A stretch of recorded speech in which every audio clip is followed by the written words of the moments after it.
This week we're looking at a special author's craft called symbolism. Fantasy stories are filled with objects and colors and items that keep coming up in the story over and over again that have special meaning in the story. In the story we read this fall, called Home of the Brave, we noticed that the cow and the cloth Kek was holding kept coming up. We realized that those two objects symbolized Kek's hope to be with his mother again. So the learning target this week is, I consider the meaning of repeated objects and symbols in the story. Lots of things can be symbols in stories. Colors can be symbols. For example, in the movie Inside Out, each character is the color that is symbolic of their personality. Each color has meaning in your story. Animals are symbolic. Are there animals in your story? For example, lions are symbolic of power, so are cats. Mice can be symbolic of change or survival, and birds are symbolic, particularly owls, are symbolic of freedom and wisdom. Objects can be symbols. For example, stars are symbolic of magic, which is interesting since in Rowan of Rent the name of the character is Star. Keys are symbolic of the answer, and books or paper can be symbolic of knowledge. Nature can be symbolic. What nature is happening in your story? Winter is symbolic of death. The sky is symbolic of hope, and water is symbolic of peace. So symbols are anything that keeps coming up in your story. Look at the list in your packet for more ideas about the symbols that might be coming up in your story.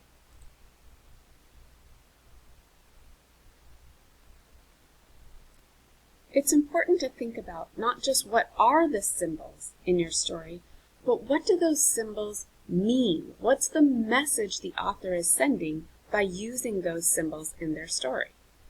For example, in this story, the Grinch thinks he can stop Christmas by stealing the presents and the food and the trees and the decoration. But when the Who's of Whoville wake up on Christmas morning and begin singing and celebrating even without all the decorations, the Grinch learns the lesson that Christmas is more than decorations and presents. The story Rowan of Rent is full of symbolism. First of all, there's a dragon, and dragons represent danger, so there's going to be danger in this story. And then there's the map, which is made of paper, which represents knowledge, so they have the wisdom they need in order to face the dragon. And then, of course, there are 7 characters going on the journey, and 7 is a number of luck and magic, so they're likely to succeed on their quest. What objects or symbols are repeated in your story, and what message is the author trying to send? It's your turn. First, read your assigned chapters in your book. If you're not sure what to read, contact your teacher. Then, write about the symbols and their meaning. You might make a chart like this or fill out the one in your packet, or you can just write an email or a text to your teacher. First, identify the symbols. For example, dragons symbolize danger, and 7 is a lucky number or magical number. There's a list of suggested symbols in your packet. Then for each symbol, write about the meaning and message. What does this thing stand for? How is it being used in the story? What message is the author sending? So, dragons symbolize danger, so their quest is dangerous. 7 is a lucky magical number. There are 7 characters on the journey, so they will have magic and good luck. When you're finished, send your assignment to your teacher. Let us know if you need help.